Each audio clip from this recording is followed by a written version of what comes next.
Good morning students. आज हमारा animal kingdom का लेक्चर 2 बेसिक्स है। देखिए इसके अंदर हमने बताया था प्रोटोस्टोमस। प्रोटो का मतलब पहले, स्टोमस का मतलब होता है माउथ, यानी जिसमें माउथ पहले बने ना। ड्यूरिंग डेवलपमेंट यदि माउथ पहले बने तो प्रोटोस्टोमस कहलाते हैं। पेपर में डेफिनेशन नहीं पूछेगा, पेपर में पूछेगा which of the following following phylum are protostomes. Annelida, Mollusca, Arthropoda. Annelida, Mollusca और आर्थ्रोपोडा, ये बेटा तीनों के तीनों ना प्रोटोस्टोमस में आते हैं। इनका माउथ पहले बनता है। एक्टाइनोडर्मेटा जिसमें स्टार फिश आती है, ब्लेनोग्लोसस जिसमें हेमिकोडेटा आता है, और कोडेटा में हम आते हैं, यानी फिश, एम्फीबियन, रेप्टाइल्स, बर्ड्स और मैमल्स। इन तीनों में एनस पहले बनता है, इसलिए इसका नाम होता है ड्यूट्रोस्टोमस।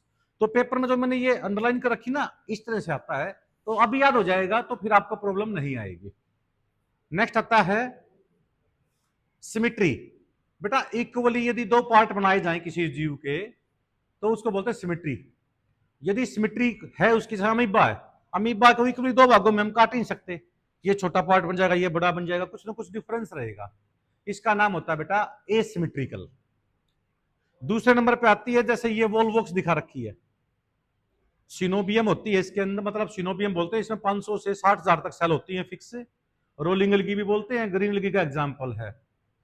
बाहर वाली जो सेल होती है उसमें फ्लैजिला होते हैं, जिसकी वजह से रोल करती है ये, तो रोलिंग अलगी भी बोलते हैं। इसमें नंबर ऑफ सेल फिक्स होती है।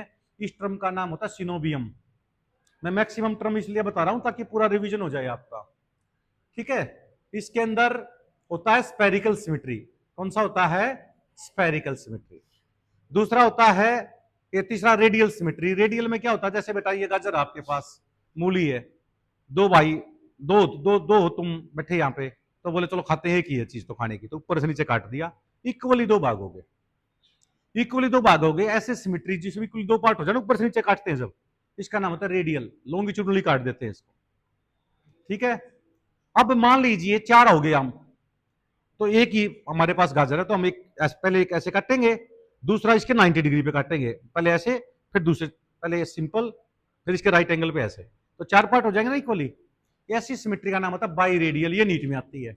सीलेंट्रेटा के अंदर सी एनिमोन जो होता है ना, एडमसिया, उसके अंदर बाई रेडियल सिमेट्री होती है, ये पेपर में आता है। अब मैं उमन को मान लीजिए यहां से लेके यहां तक सेक्शन काटूं अपना, तो हम सिमेट्री का रेडियल सिमेट्री नहीं है, क्योंकि हमारी लेफ्ट साइड में हर्ट है, तो हर्ट तो लेफ्ट साइड में जाएगा, राइट साइड में तो हर्ट नहीं आया ना। उसी तरह लीवर हमारा यहाँ पे राइट साइड में है, तो लीवर ही साइड में, लेफ्ट वाले में नहीं आएगा।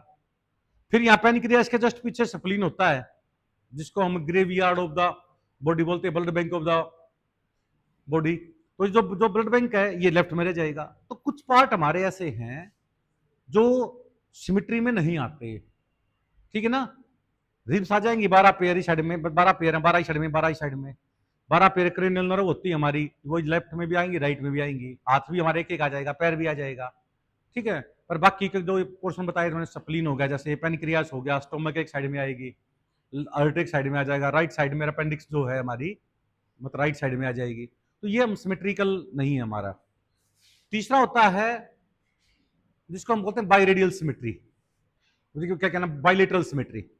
बाइलेटरल में क्या होता है, तो ऐसे काटते हैं हम, दूसरा इसके 90 डिग्री पे काटते हैं, ठीक है। जो हम फिशेस वगैरह को काटते हैं, तो वो किस में आएगा भाई, जैसे ये रहा,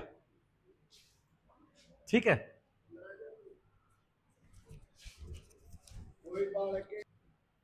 देखो बेटा, ये जैसे हम कहते हैं, ठीक है ना, जैसे जो हम चलते हैं आगे, एंटीरियर पोर्शन, जो पीछे होता है हमारा क्या बोलेंगे, पोस्टीरियर। हेड तो हमारा एंटीरियर पोर्शन हो गया, पैर हमारा पोस्टीरियर। क्योंकि हम चलते हैं ना, हमें लगता है कि पैर आगे जा रहे हैं, वास्तव में हमारा सिर आगे जाता है। अदर एंड जैसे शेर के अंदर, कुत्ते के अंदर, बिल्ली के अंदर, गाय भैंस, सब के अंदर माउथ के आगे होता है, हेड जो रीजन होता है, ये एंटीरियर, ये पोस्टीरियर। ये सामने वाला वेंट्रल, पीछे वाला होता है डोर्सल। ये साइड होती है लेटरल साइड। कौन सी होती है? लेटरल साइड, ठीक है। और जो हाथ हमारा जैसे यहां से जुड़ा हुआ है, तो ये हो गया हमारा प्रोक्सिमल एंड, और जो खुला हुआ है, दूर है मेरी बॉडी से, उसको बोलते हैं डिस्टल एंड, ठीक है। नेक्स्ट आता है भाई ट्रिप्लोब्लास्टिक। देखिए डिप्लोब्लास्टिक, जिसमें दो जर्म लेयर हो, जैसे पोरीफेरा में और सीलेंट्रेटा में, स्टेनोफोरा में डिप्लोब्लास्टिक होते हैं, दो लेयर होती है, एंडोड्रम और एक्टोड्रम। एक्टोड्रम और एंडोड्रम, मेसोड्रम में नहीं होती। तो इसका नाम क्या होता है भाई? डिप्लोब्लास्टिक। क्या बोलेंगे इसको हमें? Diploblastic, two germs layer. और जिसमें तीन हो तो क्या बोलेंगे बेटा? ट्रिप्लोब्लास्टिक। क्या बोलेंगे? ट्रिप्लोब्लास्टिक का मतलब क्या होते हैं? तीन जर्म लेयर होती हैं। ठीक है, देखो ध्यान से। एक होता है सिगमेंटेशन, यानी मैंने बताया था प्लेटिहेल्माइंथिस के अंदर, प्लेटिहेल्माइंथिस जो होता है, फ्लैट वर्म जिसको बोलते हैं, मैंने कहा था एक, जैसे मान लीजिए आप रोड पे लेट जाओ और 4-5 बार रोड घुमा दे ऊपर से, तो आप फ्लैट बन जाओगे ना। तो ऐसे जीव जो बिल्कुल फ्लैट होते हैं ना, उसका नाम होता है डोर्सी वेंट्रल फ्लैटेंड, या फ्लैट वर्म कहते हैं उसको। फ्लैट वर्म के अंदर बाहर से तो हमें सिगमेंट दिखाई देते हैं, बाहर से तो हमें लगेगा कि सिगमेंट बने हुए हैं, पर अंदर सिगमेंट नहीं होते। ऐसे का नाम होता है सूडोमेटामेरिज्म। क्या नाम होता है? सूडोमेटामेरिज्म, यानी नकली मेटामर्स होते हैं, सूडोमेटामेरिज्म। ये रहा, प्लेटिहेल्माइंथिस में होते हैं, टेप वर्म में होते हैं बेटे। दूसरा, एनेलिडा के अंदर ये जो अंतर अंदर भी सेप्टा प्रेजेंट होते हैं बेटे। तो ट्रू सिगमेंटेशन किसमें होती है? एनेलिडा में होती है। किसमें होती है? एनेलिडा में, यानी एनेलिडा, आर्थ्रोपोडा, कोडेटा, ये ट्रू मेटामेरिज्म होती है, इसके अंदर सिगमेंट से बने होते हैं। नेक्स्ट आता है भाई सेफेलाइजेशन। सेफेलाइजेशन का मतलब होता है हेड फॉर्मेशन, यानी सिर बनता है। ठीक है, हेड फॉर्मेशन एंटीरियर एंड पे सेफेलाइजेशन बोलते हैं। अब आता है बेटे अपेंडिक्स, ये अपेंडिजीज। अपेंडिक्स तो क्या होगी? अपेंडिजीज तो क्या होगी भाई? हाथ पैर हमारे, और अपेंडिजीज होते हैं हाथ पैर। हाथ तो हमारे हो गए फोर लिम्स, पैर हो गए हमारे हिंड लिम्स। पक्षियों के अंदर जो फोर लिम्स होते हैं ना, उससे पंख बन गए थे। ठीक है ना। और हिंड लिम्स जिसके लंबे होते हैं, हाथ छोटे होते हैं, वो कूद के चलता है, साल्टेटोरियल मूवमेंट बोलते हैं उसको बेटा, जंपिंग करते हैं ज्यादातर वो। दूसरा, चलने के लिए यदि बात मैं करूं, एनेलिडा के अंदर, एनेलिडा के अंदर जैसे मान लीजिए पहला एग्जांपल है निरिस, उसमें पैरापोडिया होते हैं, छोटे छोटे पैर होते हैं, थ्रेड लाइक स्ट्रक्चर की पैर हैं, जैसे उसको बोलते हैं सुडोपोडिया। तो जैसे हो गया अमीबा के अंदर, उसके अंदर होता है पैरापोडिया। इसके अंदर जो अर्थवर्म होता है, पोलीचिटिया में तो निरिस आता है, ओलिगोचिटिया में अर्थवर्म आता है। अर्थवर्म के अंदर सीटिया होते हैं। क्या होते हैं? सीटिया। सीटिया कैसे होते हैं? देखो ऐसे ऐसे माइक्रोस्कोपिक स्ट्रक्चर होते हैं भाई, इसको सीटिया कहते हैं। ठीक है, सीटिया के साथ ऐसे चलते हैं। तो लोकोमेट्री ऑर्गन एनेलिडा के अंदर क्या होता है? सीटिया प्रेजेंट होते हैं। और लीच होती है ना, जो जो गाय भैंस को यदि हम तालाब पे लेके जाएं तो जोक लग जाती है, वो सेंगिवोरस होते हैं बेटा, अपने से 10 गुना ज्यादा खून चूस सकती है वो। उसमें दो शक्कर होते हैं, एंटीरियर शक्कर और पोस्टीरियर शक्कर। पहले एंटीरियर शक्कर टच करेगा, फिर पोस्टीरियर आगे फैलेगा, फिर ये टच करेगा, फिर एंटीरियर छूट जाएगा, ऐसे ऐसे फिर आगे चलेगा। एंटीरियर पोस्टीरियर शक्कर अल्टरनेटिवली जमीन पे शक करते हुए आगे चलती है वो। यानी एनेलिडा के अंदर तीन तरह से लोकोमोशन होगी भाई। पहला तो हो गया पोलीचिटिया के अंदर निरिस, पैरापोडिया, छोटे छोटे पैर होते हैं, बहुत सारे लगते हैं। ठीक है। दूसरे नंबर पे आता है ओलिगोचिटिया, जिसमें अर्थवोरम फेरेटिमा पोस्टुम आता है, केचुआ जिसको बोलते हैं। उसमें माइक्रोस्कोपिक स्ट्रक्चर होते हैं हर सेगमेंट में, उसको सीटिया कहते हैं। तीसरा होता है हेरिडोनिया, जिसके अंदर लीच आती है। ठीक है, तो लीच जो होती है एंटीरियर पोस्टीरियर शक्कर से चलती है। नेक्स्ट बेटा, इंसेक्ट के अंदर 3 पेयर ज्वाइंटेड लेग्स होते हैं, जिसके साथ ऐसे चलते हैं वो, और हम जैसे पैरों पे चलते हैं। घोड़ा हाथों और पैरों पे दोनों पे चलता है। व्हेल के जो फोरविंग्स होते हैं वो फ्लीपर बोलते हैं उसको, तैरने में काम करते हैं। डॉल्फिन और व्हेल मैमल है वो दोनों। मेल और फीमेल को हम बाहर से पहचान ले, सेक्सुअल डाइमोर्फिज्म कहते हैं। एक्सटर्नल डिफरेंस हो मेल में और फीमेल में, उसका नाम क्या होता है? Sexual dimorphism. क्या नाम होता है? Sexual dimorphism. अब फ्रॉग में देखा होगा आपने, फीमेल फ्रॉग और मेल फ्रॉग दो होते हैं। फीमेल का वजन ज्यादा होता है, बड़ी होती है, मेल थोड़ा छोटा होता है। फीमेल फ्रॉग का ना क्रॉकिंग करती है वो, सॉरी मेल फ्रॉग जो होता है ना क्रॉकिंग करता है। क्रॉकिंग का मतलब यहां पे उसके क्या होते हैं? एयर सैक होते हैं, जिसकी वजह से क्या होगा? वो बक्कल कैविटी के पास स्पेशल तरह का एक ऑर्गन डेवलप हो जाता है उसके अंदर, ताकि क्रोकिंग करे, आवाज करता है वो तेज। और जो फीमेल होती है ना, जितनी तेज आवाज होगी, ठीक है ना, फीमेल उसी के पास जाती है। तो ये उसका मतलब ये कह सकते हैं सेक्स कॉल होती है of the male to attract the female. और फिर उनका एम्प्लेक्सिस फॉर्मेशन होता है, पहले फीमेल मतलब बैठती है, उसके ऊपर मेल जाके बैठ जाता है। एम्प्लेक्सिस फॉर्मेशन बोलते हैं इसको, क्योंकि फोर लिम्स में मेल के अंदर ब्रीडिंग सीजन में फोर लिम्स में एम्प्लेक्सरी पैड बन जाता है, ठीक है ना, to hold the female during amplexus formation. Female जहां पे अंडे डालती है ना, तो मेल को पता लग जाता है कि यहाँ अंडे डाले हैं, तो मेल उसी के ऊपर अपने स्पर्म डाल देता है। नहीं तो मान लीजिए फीमेल ने आकर यहाँ डाल ले, स्पॉनिंग बुक कर दी, जेल की फॉर्म में बहुत सारे एग डाल दिए, मेल ने यहाँ डाल दिए, तो स्पर्म वहां तक पहुंचे ना पहुंचे तो वेस्ट हो जाएगा ना। इसलिए एम्प्लेक्सिस फॉर्मेशन होती है, क्योंकि फर्टिलाइजेशन तो पानी के मतलब बॉडी से बाहर ही होता है। इसलिए केवल और केवल मेल को यह पता लग जाए कि भाई यहाँ पे स्पर्म डालने हैं, क्योंकि जैसे जैसे स्पॉनिंग होगी, जेल में बहुत सारे एग निकलेंगे, मेल उसी के ऊपर अपने स्पर्म डाल देता है। तो पानी के अंदर फर्टिलाइजेशन हुआ ना, उसका नाम होता है बेटा एक्सटर्नल फर्टिलाइजेशन। क्या नाम होता है? एक्सटर्नल। और ह्यूमन बॉडी के अंदर तो फैलोपियन ट्यूब में होता है, उसको बोलते हैं हमें इंटरनल फर्टिलाइजेशन। स्टार फिश में, फ्रॉग में बेटा एक्सटर्नल फर्टिलाइजेशन होता है। रेप्टाइल्स, बर्ड्स और मैमल्स में क्या होता है बेटा? इंटरनल फर्टिलाइजेशन होता है। और टेप वर्म में तो मेल और फीमेल एक ही में है, बाइसेक्सुअल है, मोनोसियस है, बाइसेक्सुअल हर्मोफ्रोडाइट बोलते हैं। उसी का मेल उसी के फीमेल के साथ फ्यूज हो जाता है, उसको हम बोलते हैं सेल्फ फर्टिलाइजेशन, ठीक है ना। और फिश, एम्फीबियन, रेप्टाइल्स, बर्ड्स में क्या होता है? क्रॉस फर्टिलाइजेशन, यानी मेल का अलग फीमेल अलग, दोनों गैमेट आपस में मिले हैं। नेक्स्ट आता है बेटा डेवलपमेंट। डायरेक्ट डेवलपमेंट एक होता है इनडायरेक्ट डेवलपमेंट। जैसे कि सारी है लेपिज्मा बेटा, डायरेक्ट डेवलपमेंट होती है उसकी। जो यंग जो निम्फ होता है उसका, यानी जो यंग स्टेज होती है, अडल्ट से बिल्कुल मैच करती है, ठीक है ना। फ्रॉग के अंदर थोड़ी इनडायरेक्ट लगा लो, क्योंकि लार्वा की शेप फ्रॉग से बिल्कुल अलग है। लार्वा की तो पूंछ होती है, अडल्ट फ्रॉग की पूंछ नहीं होती, ठीक है ना। और मेटामॉर्फोसिस क्या होता है बेटा? अर्थ्रोपोडा के अंदर क्योंकि काइटिनियस प्लेट होती है, तो वो प्लेट टूटती रहती है, नहीं बनती रहती है। जैसे सांप अपनी स्किन उतारता रहता है ना, एक्डाइसिस कहते हैं उसको। क्या कहते हैं? सांप अपनी कांचली उतार देता है, यानी सांप की जो अंदर वाली स्किन बन जाती है, बाहर वाली स्किन एक पॉलिथीन के रूप में बन जाती है। सांप कहीं पे भी हार्ड सरफेस के पास अटैच हो जाएगा और उसमें से निकल जाएगा। और निकलने के बाद क्या होगा भाई? सांप की जो पूरी पूरी स्किन होती है ना, कांचली जिसको बोलते हैं, वो प्रेजेंट रहती है। उससे हमें पता लग जाता है कि सांप कौन सा है, वैरायटी कौन सी है उसकी, और लेंथ कितनी है उसकी, साइज कितना होगा। नेक्स्ट आता है भाई माइक्रोलेसिथियल। एग की बात करें तो बहुत कम योग होता है, तो क्या बोलते हैं इसको हमें? माइक्रोलेसिथल। जिसमें योग बहुत कम अमाउंट में हो, उसको हम बोलते हैं बेटा माइक्रोलेसिथियल। वुमन एग के अंदर तो योग बहुत ही कम होता है, ठीक है ना, इसलिए हम कह देते हैं एलेसिथियल। एलेसिथियल वास्तव में कोई एग नहीं होता, एलेसिथियल वास्तव में कोई भी एग नहीं होता प्रेजेंट, ठीक है।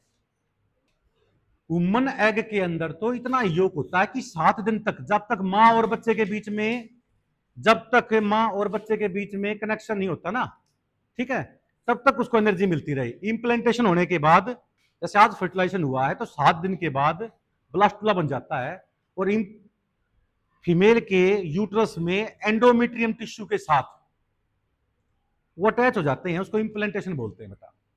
फिर उसके अंदर कनेक्शन शुरू हो जाता है, जिसको हम क्या कहते हैं? प्लेसिंटेशन कहते हैं, जिसको हम क्या कहते हैं? प्लेसिंटेशन, ठीक है। तो इतना योग होता है, इसलिए वुमन एग के योग का नाम होता है एलेसिथियल, मतलब ऑलमोस्ट फ्री ऑफ योग, बिल्कुल फ्री नहीं होता, बिल्कुल कम है तो माइक्रोलेसिथियल। जैसे सी यूरिचिन, हर्डमानिया, एम्फियोक्सस, ये एग्जांपल जरूर याद करने हैं आपने, किस किस में क्या होता है। दूसरा होता है मॉडरेट अमाउंट ऑफ, जैसे लिम्प्रे, साइक्लोस्टोमेटा होती है ना, राउंड माउथ फिश, खून चूसने वाली मछली होती है ये, ठीक है ना। लंग फिश, फ्रॉग और टोड के अंदर मीजोलेसिथियल होता है। और बहुत ज्यादा योग हो तो क्या बोलेंगे? मैक्रोलेसिथियल या polylecithal. Egg of insect, shark, bony fish, reptiles, birds और एग लेइंग मैमल्स के जो एग होते हैं, उनमें योग बहुत ज्यादा होता है, उसका नाम होता है मैक्रोलेसिथियल। अब योग यदि पूरे के पूरे एग में यूनिफॉर्मली डिस्ट्रीब्यूटेड हो रखा है, तो इसका नाम होता है, इसका नाम क्या होगा भाई, होमोलेसिथियल एग। यानी मान लीजिए पूरे रूम में इक्वली डस्ट फैल चुकी है, तो होमोलेसिथियल मतलब यूनिफॉर्म डिस्ट्रीब्यूशन है। और मान लीजिए योग एक कोने में रेंज हो गया, मान लीजिए सारी मिट्टी कोने में आ गई, तो यूनिफॉर्म तो नहीं हुआ ना, तो इसका नाम क्या होता है भाई, जैसे टेलोमर पे आ गया, ये देखो जैसे ये एग है और योग यदि यहां पे आ गया एंड पे, इसका नाम होता है टेलोलेसिथियल एग। क्या नाम होता है इसका, टेलोलेसिथियल, ठीक है ना, क्योंकि टेलोमर पे योग प्रेजेंट है, टेलोमर पे क्या प्रेजेंट है, योग। मियोलेसिथियल का मतलब यानी एक पार्टिकुलर एरिया में डिस्क लाइक स्ट्रक्चर बन जाए, सेंटर में योग प्रेजेंट हो जाए, सेंट्रोलेसिथियल। ठीक है, अब आता है बेटा डिटरमिनेट क्लीवेज। मैंने बताया था जब मेल और फीमेल गैमेट आपस में जुड़ जाते हैं तो बन जाता है बेटा जाइगोट। क्या बन जाता है, जाइगोट के बाद cell, zygote cell totipotent cell, उससे पूरा जीव बन सकता है, बनता भी है।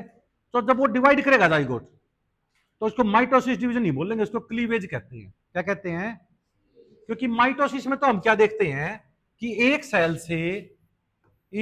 से दो बन जाती हैं विद इक्वल साइज।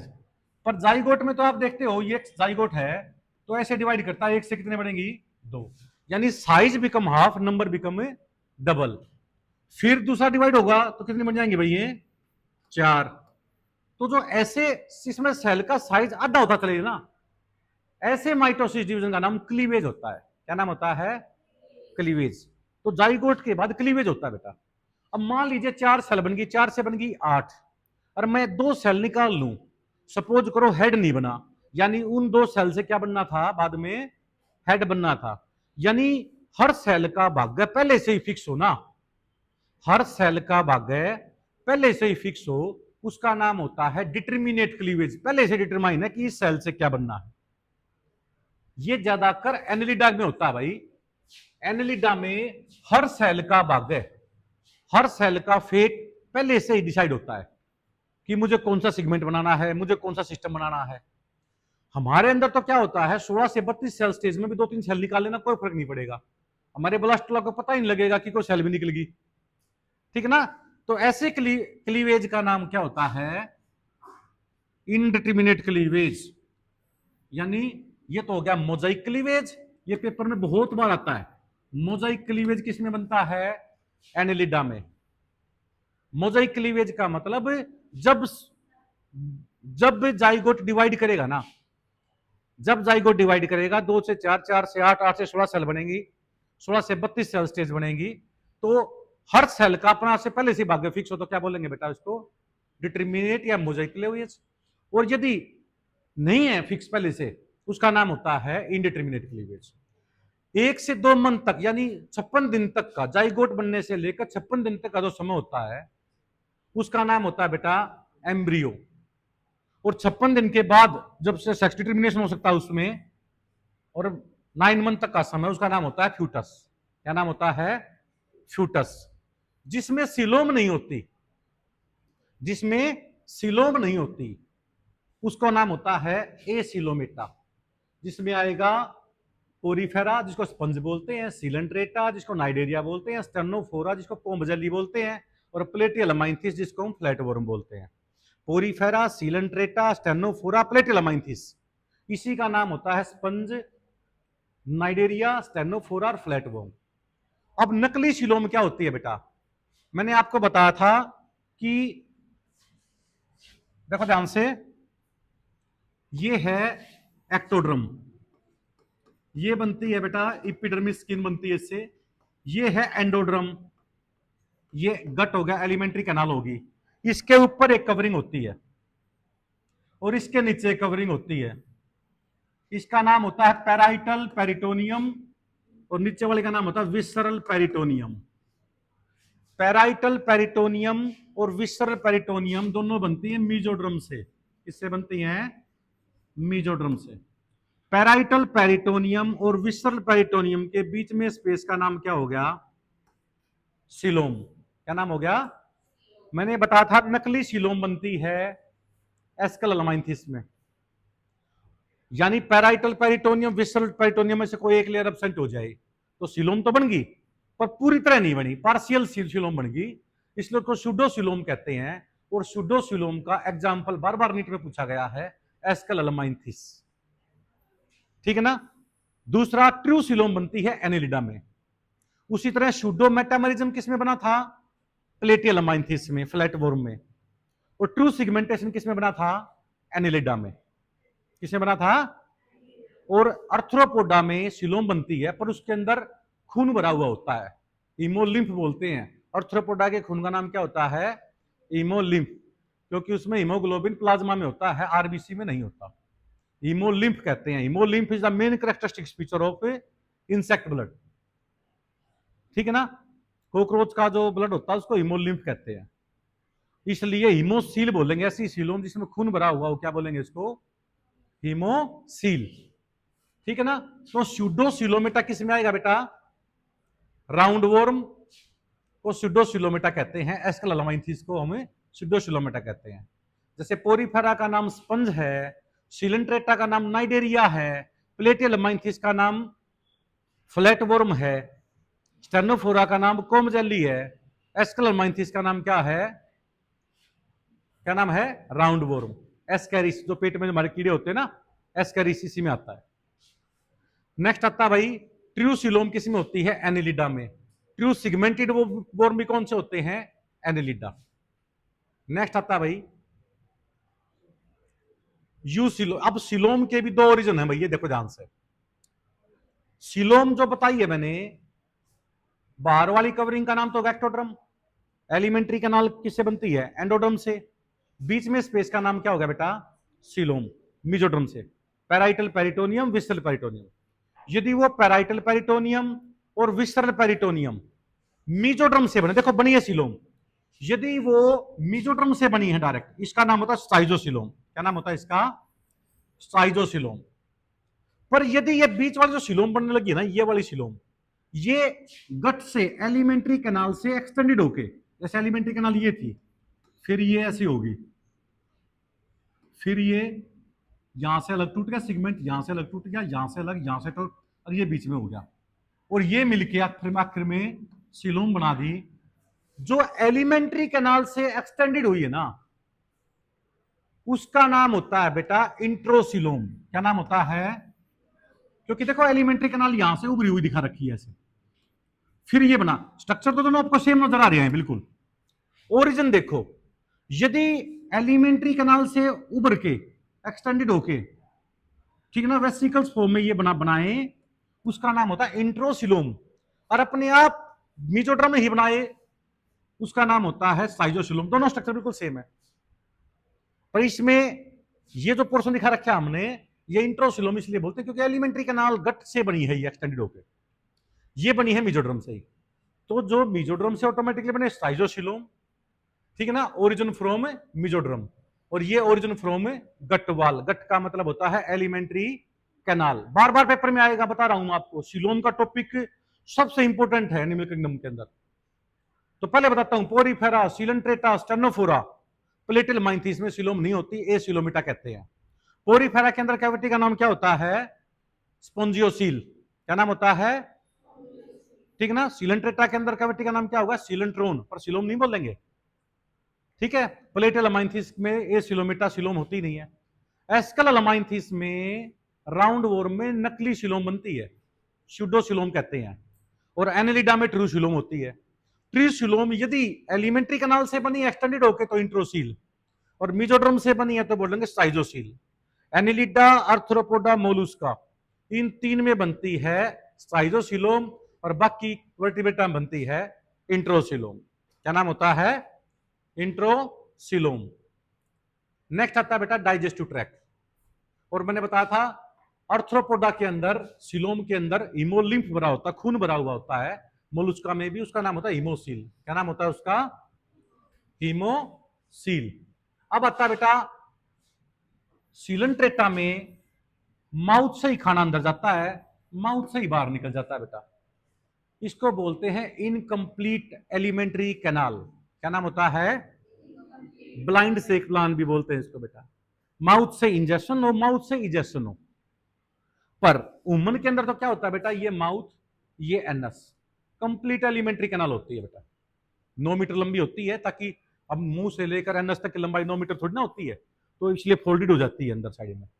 हमारी एलिमेंट्री कैनाल फोल्ड हो रखी है, नाम स्मॉल इंटेस्टाइन है, सबसे लंबी है, पर वो तो स्मॉल का मतलब लॉन्ग है, वो नैरो डायमीटर इसलिए स्मॉल बोल रखा है उसको, ठीक है। तो ये जिसमें मुंह भी हो और एनएस भी हो, ये तो इनलेट के लिए, ये आउटलेट के लिए हो, उसका नाम क्या होता है बेटे, क्या नाम है, कंप्लीट एलिमेंट्री कैनाल। नेक्स्ट आता है डाइजेशन। क्या होता है, डाइजेशन, लार्जर मोलिक्यूल स्मॉलर में टूट जाना क्या बोलते हैं बेटा, डाइजेशन। यदि सेल के अंदर ही, जैसे अमीबा में एक सेल के अंदर ही डाइजेस्टेशन होगा खाने का, अमीबा में सेल के अंदर ही खाना डाइजेस्ट होगा, पोरीफेरा में भी ऐसा ही होता है बेटा। तो इंट्रा सेलुलर डाइजेशन बोलते हैं उसको, क्या बोलते हैं, विद इन सेल, क्योंकि अमीबा एक ही है, खाना उसी में जाएगा। अमीबा खाना कैसे लेता है बेटे, देखो ये कॉन्सेप्ट बार बार मैं बता रहा हूं आपको, प्रॉब्लम नहीं आएगी आपको फिर। जैसे खाना यहाँ पे आ गया, तो अमीबा ने अंदर फोल्डिंग कर ली अपनी मेम्ब्रेन, फिर क्या हुआ बेटा, ये खाना अंदर आ गया, और यहाँ पे फिर खाना डाइजेस्ट हो गया, और वेस्ट मटेरियल फिर क्या हो गया, यहां से निकल गया। यही है ना, इंजेक्शन, डाइजेशन, एब्जॉर्प्शन खाना, और यहां से क्या हो गया, इजेक्शन, वेस्ट मटेरियल बाहर निकल गया। इसको बोलते हैं बेटा एंडोसाइटोसिस। क्या नाम होता है इसका, एंडोसाइटोसिस। सेल इनटेक बोलते हैं इसको, सेल इनटेक, सेल ने खाना कैसे लिया, यदि लिक्विड लिया है तो पाइनोसाइटोसिस, क्या बोलेंगे इसको, और सॉलिड लिया है तो फैगोसाइटोसिस। इसको सेल ड्रिंकिंग बोलते हैं, और इसको सेल ईटिंग बोलेंगे। लिक्विड लिया है तो पाइनोसाइटोसिस, यदि ये लिक्विड खाना है तो पाइनोसाइटोसिस, सॉलिड है तो फैगोसाइटोसिस, दोनों को मिला के बोलते हैं एंडोसाइटोसिस।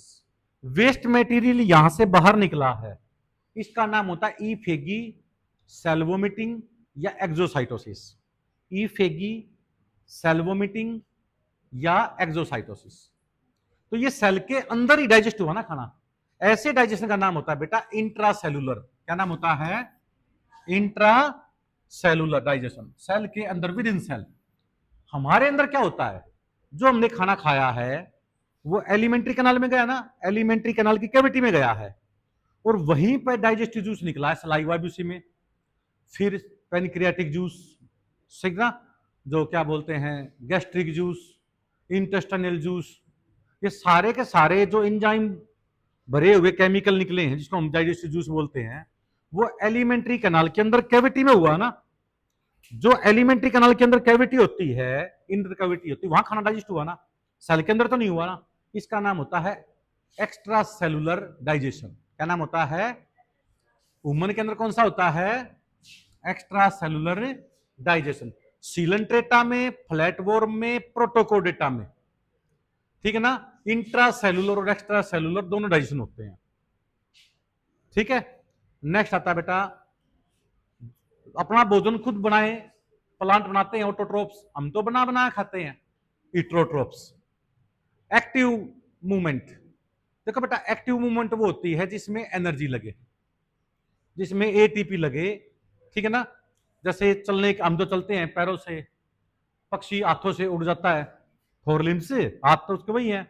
व्हेल की जो होती है, डॉल्फिन होती है, व्हेल होती है, मैमल्स होती हैं, ये उनके क्या होते हैं, जो पेक्टोरल्स, जो गिडल में से जो लिम्स बने हैं, फोर लिम्स, ये किसी फ्लिपर में चेंज हो गए, ये स्विमिंग करने में हेल्प करते हैं।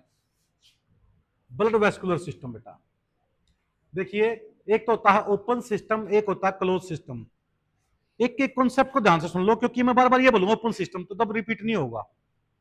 हमारे अंदर क्या होता है बेटा, total blood vessel, artery, veins और ब्लड कैपिलरी, सबको आगे पीछे जोड़ दूं ना तो 96,000 किलोमीटर लंबी एक लाइन बन जाएगी। इतने ज्यादा ब्लड वेसल हमारी बॉडी में। हर सेल को खाना पहुंचाने के लिए, हर सेल को ऑक्सीजन पहुंचाने के लिए, हर सेल तक ब्लड पहुंचाने के लिए कौन पहुंचाता है भाई, ब्लड वेसल पहुंचाते हैं। ब्लड वेसल में जो हार्ट तक खून लेके आए उसको वेन्स बोलते हैं, जो हार्ट से बाहर लेके जाएं आर्टरी बोलते हैं, जहां पे एक आर्टरी वीन में चेंज हो जाती है, यानी एक्सचेंज ऑफ गैसेज जहां पे होती है, फूड चेंज होता है, वहां पे कैपिलरी बोलते हैं उसको। क्या बोलते हैं? कैपिलरी।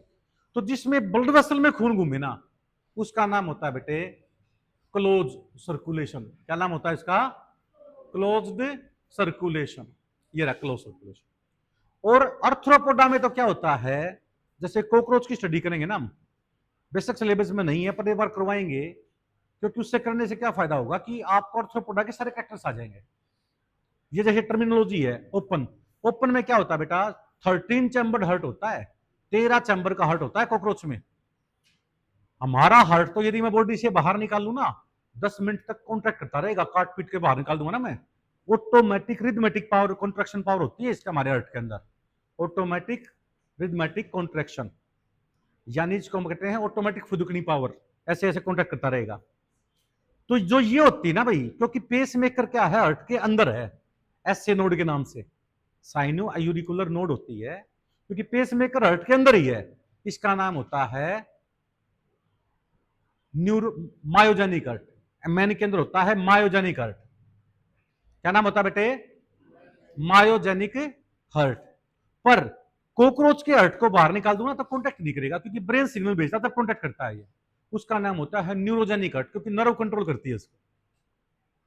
ठीक है। ओपन सर्कुलेशन वो होता है जिसमें ब्लड वेसल नहीं होते, सीधा कैविटी में ही खून चला जाता है, कैविटी में घूमता रहता है। ठीक है, इसलिए इसको हिमोसील बोलते हैं। क्या बोलते हैं? हिमोसील, यानी सीलोम के अंदर इमोलिम्फ भरा हुआ, खून भरा हुआ हो। हमारे अंदर ब्लड वेसल में खून घूमता है, इसलिए इसको बोलते हैं क्लोज सर्कुलेशन। अब आता है बेटे रेस्पिरेशन। यदि स्किन के थ्रू गैसेस एक्सचेंज हो, उसका नाम होता है कुटेनियस। क्या नाम होता है उसका? Cutaneous respiration. फिश के अंदर गिल्स से होता है, इसका नाम होता है ब्रेंकियल रेस्पिरेशन। क्या नाम होता है? ब्रेंकियल। कॉकरोच के अंदर ट्रैकिया से सांस लेते हैं, वो ट्रैकियल रेस्पिरेशन कहते हैं। बुक गिल्स होते हैं बेटा किंग क्रैब के अंदर, किंग क्रैब है आर्थ्रोपोडा में, उसमें बुक गिल्स होते हैं। और स्पाइडर के अंदर बुक लंग्स होते हैं। क्या होते हैं? Book lungs. ठीक है। और ह्यूमन के अंदर सांस लेने के लिए लंग्स डेवलप होते हैं, उसका नाम होता है पल्मोनरी रेस्पिरेशन। क्या नाम होता है? इनमें से पेपर में आता है, स्पाइडर के अंदर बुक लंग्स हो गए, ठीक है ना, और बुक गिल्स किस में हो गए? किंग क्रैब के अंदर। कॉकरोच के अंदर होता है ट्रैकियल रेस्पिरेशन। स्किन के थ्रू हो तो कुटेनियस। अब जैसे अर्थवर्म का मुंह दबाते रहो, सांस नहीं घुटेगा, स्किन के थ्रू सांस लेता है। और कछुआ जो होता है ना, एनएस के थ्रू सांस लेता है। ठीक है ना। तो ये चीज देखो, वैरायटी देखो कितनी है। और मेंढक तो भाई 3 तरह से सांस लेता है।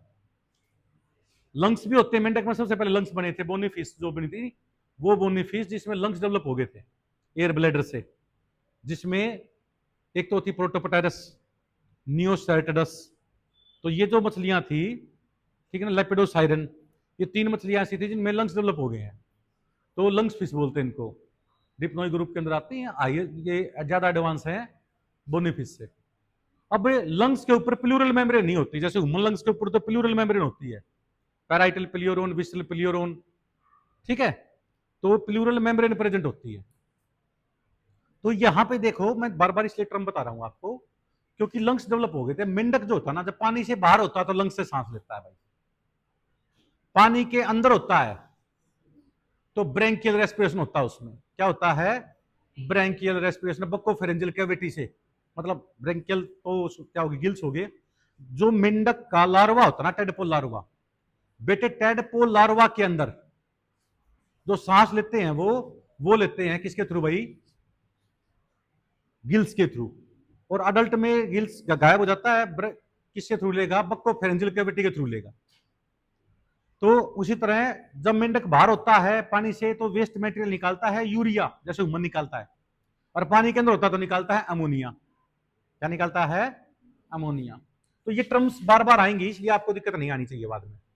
उसी तरह एक्सक्रिएशन, प्लेटियल अमाइंथिस में होती है बेटा फ्लेम सेल्स। बिल्कुल नीट में क्वेश्चन तो इसी में चलेगा, तो चैप्टर करवाया मैंने, वो तो कंसेप्ट क्लियर करने के लिए है।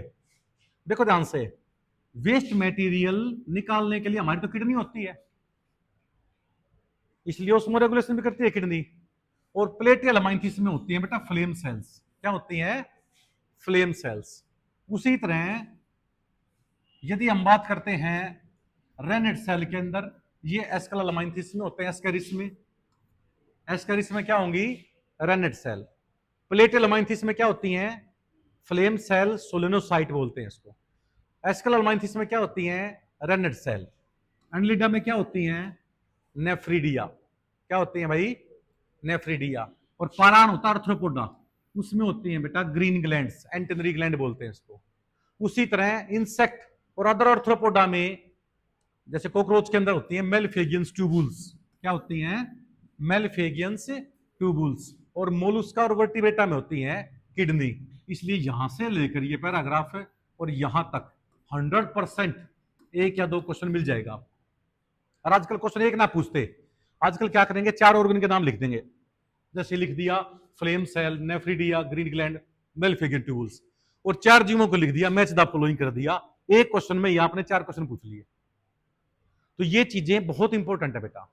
फ्लेम सेल होती हैं प्लेटियलमाइंथिस में, सोलेनोसाइट भी कहते हैं, ठीक है। रेनेट सेल किस में होती हैं भाई, एस्केलोमाइंथिस में। एनिलिडा में क्या होती हैं, नेफ्रीडिया, ठीक है। और पारान जो होती है, झींगा मछली बोलते हैं, इसके मसल्स को खाते हैं भाई, ठीक ना, है आर्थ्रोपोडा, ये नाम पारान है, झींगा मछली कहते हैं, मछली नहीं है, क्या है वो वास्तव में, आर्थ्रोपोडा है। और मेलफेगियंस ट्यूबुल्स होते हैं कॉकरोच के अंदर, अदर इंसेक्ट के अंदर। हमारे अंदर क्या होती हैं, किडनी, जो मेन काम ऑस्मो रेगुलेशन का भी करती है, ठीक है। अब एक बात बताओ, ये रहा भाई, थोड़ा सा कॉन्सेप्ट बनाइए अपने दिमाग में। हम जो खाना खाते हैं ना बेटा, वो क्या खाएंगे, कार्बोहाइड्रेट लेते हैं हम। देखिए बैलेंस डाइट क्या होती है, जिसमें carbohydrate, protein, vitamin, fat, mineral और रफेज एडिक्वेट अमाउंट में हो, उसका नाम क्या होता है, बैलेंस डाइट। डेली हमारे को 500 ग्राम कार्बोहाइड्रेट, 80 ग्राम प्रोटीन, 70-80 ग्राम फैट, 2 लीटर पानी, और हमें रफेज खाना चाहिए, यही होता ना। अब कार्बोहाइड्रेट किससे बनता है बेटा, कार्बन, हाइड्रोजन और ऑक्सीजन, फार्मूला यही तो होता है, CnH2nOn। प्रोटीन क्या होता है, कार्बन, हाइड्रोजन, ऑक्सीजन और नाइट्रोजन। फैट में क्या होता है, कार्बन, हाइड्रोजन, ऑक्सीजन, ठीक है ना। इसमें ऑक्सीजन लेवल कम होता है फैट में एज कंपेयर टू कार्बोहाइड्रेट। तो एक फालतू चीज क्या आ गई प्रोटीन भाई, नाइट्रोजन। अब देखो कार्बन, हाइड्रोजन, ऑक्सीजन जब भी टूटेगा किसी भी कंपाउंड में, तो वेस्ट मेटेरियल क्या बन सकता है, CO2 बनेगा या H2O बनेगा, यही तो बनेगा वेस्ट मटेरियल। कार्बन डाइऑक्साइड तो बेटा निकल जाएगी सांस के थ्रू, निकलेगा वेस्ट मटेरियल। पानी निकल जाएगा यूरिन के थ्रू या पसीने के थ्रू। बच गया क्या, नाइट्रोजन। इसलिए नाइट्रोजन का निकालना, नाइट्रोजन इस वेस्ट क्या बनेगा बॉडी में, अमोनिया। क्या बनेगा, 1 ग्राम अमोनिया को घोलने के लिए हमें 500 ml पानी चाहिए बेटा। कितना ml पानी चाहिए, मान लीजिए मछली के अंदर 10 ग्राम अमोनिया बन गया बेटा, तो कितना पानी पीना पड़ेगा उसको, 5 लीटर पीना पड़ेगा। और प्रोटीन डाइट लेगा कोई, तो मान लीजिए आपके अंदर 100 ग्राम क्या बन गया भाई, अमोनिया बन गए, तो 50 लीटर पानी, 50 लीटर पानी पीना पड़ेगा ना आपको। तो 50 लीटर पानी कैसे पियोगे आप, इसलिए पानी वाले जीवों में ही अमोनिया निकलती है एज ए वेस्ट मटेरियल, उसको अमोनोटलिज्म कहते हैं। क्या कहते हैं उसको, अमोनोटलिज्म। और उसमें भी क्या होता है, जैसे मछलियां ना क्या करती है, घूमती है ना, जब ऐसा नहीं है वो घूम रही है, वो कई काम कर रही है घूमते हुए। एक तो खाने को सर्च कर रही है, पानी की क्वालिटी को भी चेक कर रही है, क्योंकि मछलियों के अंदर यहां पे एक सिस्टम लाइन होती है, लेटर लाइन सिस्टम, ये पानी की क्वालिटी चेक करती है। जो लेटर बीच वाली लाइन होती है ना, इसमें स्पेसिफिक सेल होती है। दूसरा मुंह से पानी लेती है वो, और यहाँ पे गलफड़े गिल्स होते हैं, वो यहां से निकाल देते हैं ओपरकुलम के थ्रू, जो कवरिंग होती है ना ओपरकुलम गिल्स की, वो निकाल देती है। मुंह से जो पानी जाएगा ना उसमें अमोनिया नहीं होगी, पर यहां से जो पानी निकलेगा ना उसमें अमोनिया होती है। और मैंने बताया था 1 ग्राम अमोनिया को घोलने के लिए बेटा 500 ml पानी चाहिए। मान लीजिए हमारे अंदर 100 ग्राम अमोनिया बन गया, हमें तो 50 लीटर पानी पीना पड़ेगा। सारा दिन टंकी के पास ही बैठे रहेंगे भाई, पानी आता रहे, किडनी और खराब हो जाएगी, ठीक है ना। इसलिए अमोनिया निकलता है सिर्फ किसमें, पानी वाले जीवों में। मेंढक जब पानी में होता है तो अमोनिया निकलता है, जब पानी से बाहर होता है तो यूरिया। क्यों? अमोनिया से जब प्रकृति ने हमारे को बनाया तो देखा भाई अमोनिया निकलेगा, क्योंकि लाइफ तो पहले कहां बनी थी? सी में बनी थी। तब क्या होगा? वो तो पानी पीता रहेगा। तो इसके लिए ताकि बार बार पानी के पास ना बैठा रहे, थोड़ा बहुत बाहर का काम भी कर लेगा, तो उसके अंदर एक अडेप्टेशन हुई। क्या हुई? ये अमोनिया लीवर में जाके, माइटोकॉन्ड्रिया में जाके क्या बना देता है? अमोनिया से यूरिया बना देता है। इस साइकिल का नाम होता है ऑर्निथाइन साइकिल या urea cycle. Ornithine cycle, ornithine citrulline arginine और बाई प्रोडक्ट निकल जाता है बेटा यूरिया। तो जो यूरिया बाहर निकला है, इसको 1 ग्राम यूरिया को घोलने के लिए 50 ml पानी चाहिए बेटा। NH2CONH2 फार्मूला इसका। ये यूरिया हमारे अंदर, हम यूरेटलिज्म है, हमारे अंदर यूरिया निकलता है।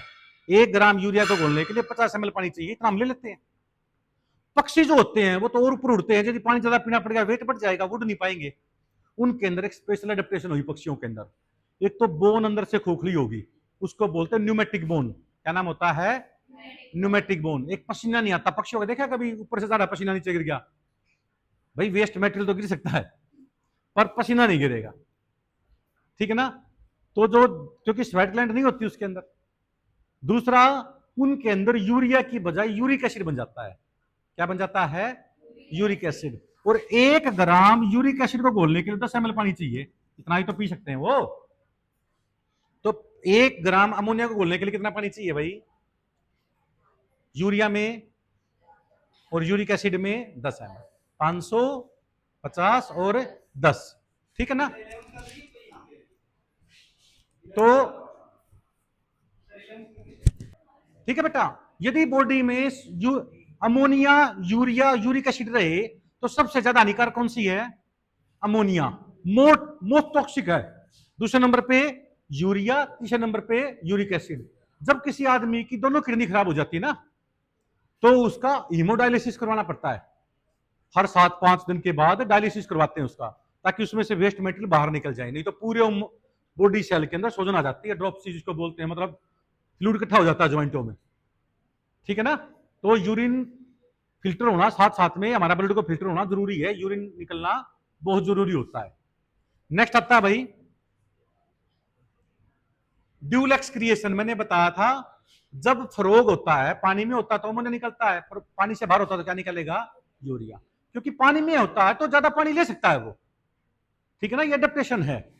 उसी तरह crocodile spend most of their time in water and are normally ammonotelic, but kept out of the water they excreate urea or uric acid. Adaptation है, पानी में तो अमोनिया निकलेगा भाई, ठीक है? उसी तरह नर्वस सिस्टम, सबसे पहले नर्वस सिस्टम बनने की शुरुआत सीलेंट्रेटा में हुई थी। नर्व सेल बनी थी सीलेंट्रेटा में, मीजोग्लिया के अंदर, ठीक है? और न्यूरॉन्स है, न्यूरॉन्स के ग्रुप का नाम क्या होता है? गैंग्लियन। क्या नाम होता है? गैंग्लियन, ठीक है? और हमारे अंदर तो CNS, PNS, ANS, central nervous system, जो उसमें से 12 पेयर क्रेनियल नर्व निकलती हैं, उसका नाम होता है पेरिफेरल नर्वस सिस्टम। और उसमें से कुछ सिस्टम हमारा अपने आप काम करता है, ऑटोमेटिकली हार्टबीट को कंट्रोल करता है, पेरिस्टालसिस मूवमेंट को कंट्रोल करता है, उसका नाम होता है ऑटोनोमिक नर्वस सिस्टम। फिश और एम्फीबियन की डेवलपमेंट पानी के अंदर होती है, इसलिए उनमें एमनियोन लेयर नहीं होती, उसको एनेमनियोटा कहते हैं। एनेमनियोटा के अंदर 10 पेयर क्रेनियल नर्व होती हैं। कितनी होती हैं भाई? 10 पेयर। ऊपटा फैगवा जो फार्मूला बताता है उसमें 10 पहले 10 निकाल लो। और एएच एसेसरी और हाइपोग्लोसल यानी 12 पेयर निकलती हैं रेप्टाइल्स, बर्ड्स और मैमल्स में। अब एंडोक्राइन ग्लैंड, बेटे एंडोक्राइन ग्लैंड जो होती है ना, डक्टलेस ग्लैंड होती हैं। जैसे सबसे लार्जेस्ट एंडोक्राइन ग्लैंड होती है pituitary gland, sorry thyroid gland, और सबसे स्मॉलेस्ट होती है pituitary gland. Smallest endocrine gland is pituitary, largest endocrine gland is thyroid, and largest heterocrine gland is liver, ठीक है ना?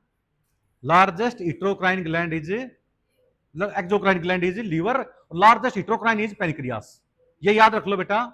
लार्जेस्ट ऑर्गन क्या हमारी बॉडी में? Skin. Largest endocrine gland thyroid, अरे डंबल शेप की होती है बेटा, ये डंबल शेप में कैसे आते हैं, देखो यहां पे थायरोक्सिन हार्मोन निकलता है इसमें से, इसको इस्टमस कहते हैं, दो लोब को जो आपस में जोड़ता है isthmus. Largest endocrine gland, smallest endocrine gland pituitary, इसको मास्टर ग्लैंड भी बोलते हैं, क्योंकि ये कंट्रोल में आती है हाइपोथैलेमस से, और ये पूरी बॉडी को कंट्रोल करती है। इसमें से रिलीजिंग हार्मोन और इनहिबिटरी हार्मोन भी निकलते हैं, जो कि डायरेक्ट निकलते हैं हाइपोथैलेमस से और वाया पिट्यूटरी के। मैंने बताया था तास मग पे जो रूल बताया था। दूसरा लार्जेस्ट ऑर्गन क्या हो गया, स्किन। लॉन्गेस्ट बोन होगी हमारी फीमर, ठीक है ना। और सबसे छोटी बोन होती है हमारी स्टेपस। लार्जेस्ट हिट्रोक्राइन ग्लैंड कौन सी होगी, पेनक्रियास। लार्जेस्ट एक्सोक्राइन ग्लैंड क्या होगी, लीवर, ठीक है। नेक्स्ट आता है भाई हार्मोन्स। बेटा ये जो एक होता है इंसेक्ट के अंदर निकलते हैं फेरामोन्स। यही कारण होता है कि जो फेरामोन्स होते हैं ना, जैसे चींटी चलती है दीवार पे, चींटी जा रही है, आप ना एक कपड़ा लेके ऐसे कर दो दीवार पे और चींटी अपना रास्ता भूल जाएगी, क्योंकि वो फेरामोन को सूंघते सूंघते ही जाते हैं आगे। इवन ब्रीडिंग सीजन के अंदर जो बीच में से फेरामोन निकलते हैं, which can attract the mail dog for approximate 2 to 10 kilometre away, यानी 10 से 8-10 किलोमीटर दूर से ही अट्रैक्ट हो जाते हैं, इतने तगड़े फेरामोन होते हैं उनके अंदर। तो फेरामोन वास्तव में स्पीसीज स्पेसिफिक होते हैं भाई, चींटियों में भी निकलते हैं, ये पूरा ग्रुप बना के रहते हैं, वो उन्हीं से अपनी डायरेक्शन डायरेक्ट करते हैं। नोटोकोड होता है रीढ़ की हड्डी। एक्सोस्केलेटन, नाखून, सींग जो होते हैं, ये क्या होते हैं, खुर, हुप्स जो होते हैं कैटल्स के, उसका नाम होता है एक्सोस्केलेटन। और बोन वगैरह जो अंदर होगी क्या होती है बेटा, वो एंडोस्केलेटन। एरिस्टोटल ने सबसे पहले क्या किया था भाई, एरिस्टोटल जो था ना, सबसे पहले उन्होंने क्लासिफिकेशन, कार्लस लिनियस ने तो प्लांट और एनिमल तो दिए थे, कार्लस लिनियस की बताता हूं आपको, इन्होंने बायोनोमियल नोमेनक्लेचर दिया था। जैसे होमो सैपियंस नाम है, होमो जो है वो जीनस का नाम है, और सैपियंस होता है स्पीशीज का नाम। जीनस का नाम कैपिटल लेटर से शुरू होता है, स्पीशीज का नाम स्मॉल लेटर में शुरू होता है। फिर उसने क्लासिफिकेशन में बताया था प्लांट किंगडम और एनिमल किंगडम। विटाकर ने बताया था भाई 5 किंगडम होते हैं, मोनेरा, प्रोटिस्टा, फंजाई, प्लांट और एनिमल। कुछ जीव भी बताए गए थे जो किसी किंगडम में नहीं आए, ठीक है ना, जैसे मतलब वायरस आ गए, उसी तरह जैसे यूलिना प्लांट में भी आता है, एनिमल में भी आता है, तो ये कुछ ड्रॉबैक थे उसके। अब आता है बेटा, एरिस्टोटल ने बताया एनीमिया, यानी विदाउट आरबीसी, विदाउट आरबीसी, और जिसमें एक होता है एनेमा, यानी विद आरबीसी, जिसमें रेड ब्लड सेल्स होती हैं, जिसमें क्या होती हैं भाई, रेड ब्लड सेल्स।